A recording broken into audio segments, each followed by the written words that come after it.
Hello viewer, কেমন আছেন সবাই? আশা করি সবাই ভালো আছেন। এখন আমি আপনাদের সাথে শেয়ার করব কিভাবে আপনি আপনার Windows 11 a special sound enable করবেন।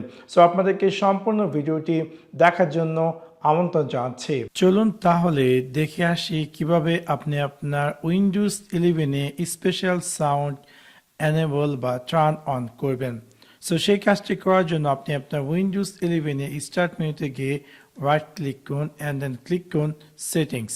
সেটিংসে ক্লিক করার পর আপনি পেয়ে যাবেন সাউন্ড, এবং সাউন্ডে ক্লিক করার পর স্ক্রল ডাউন করে একদম নিচে আসুন এবং আপনি পেয়ে যাবেন অল সাউন্ড ডিভাইসেস। এবং এখানে ক্লিক করার পর আউটপুট ডিভাইস সেকশনে আমার যে স্পিকারটি আছে এটা হচ্ছে আউটপুট ডিভাইস হিসেবে ব্যবহার করি আমি। সো আমি এটাতে জাস্ট আপনি যেটাতে আউটপুট ডিভাইস হিসেবে ব্যবহার করেন আপনাকে সেটি ওপেন করতে হবে। ওপেন করার পর একদম নিচের দিকে আসুন, আসার পর আপনি পেয়ে যাবেন স্পেশাল সাউন্ড।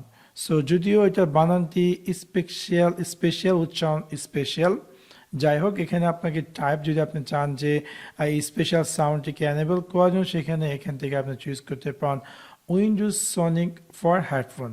সো দেখতে পাচ্ছেন যে আমি আমার উইন্ডোজ 11 এ স্পেশাল সাউন্ডটি এনেবল করছি। সো আমি যদি এই স্পেশাল সাউন্ডটি শুনতে চাই অবশ্যই আপনাকে হেডফোনে ব্যবহার করতে, এবং তারপরে আপনি চাইলে যে অডিওগুলোতে স্পেশাল সাউন্ড ইফেক্ট অ্যাড করা আছে সেই অডিওগুলো আপনি আপনার হেডফোনের মাধ্যমে সেই স্পেশাল সাউন্ডটি শুনতে পাবেন। তো আশা করি আপনাদের এই ভিডিওটি ভালো লেগেছে। যদি ভিডিওটি ভালো লেগে থাকে অবশ্যই লাইক এবং শেয়ার করতে ভুলবেন না।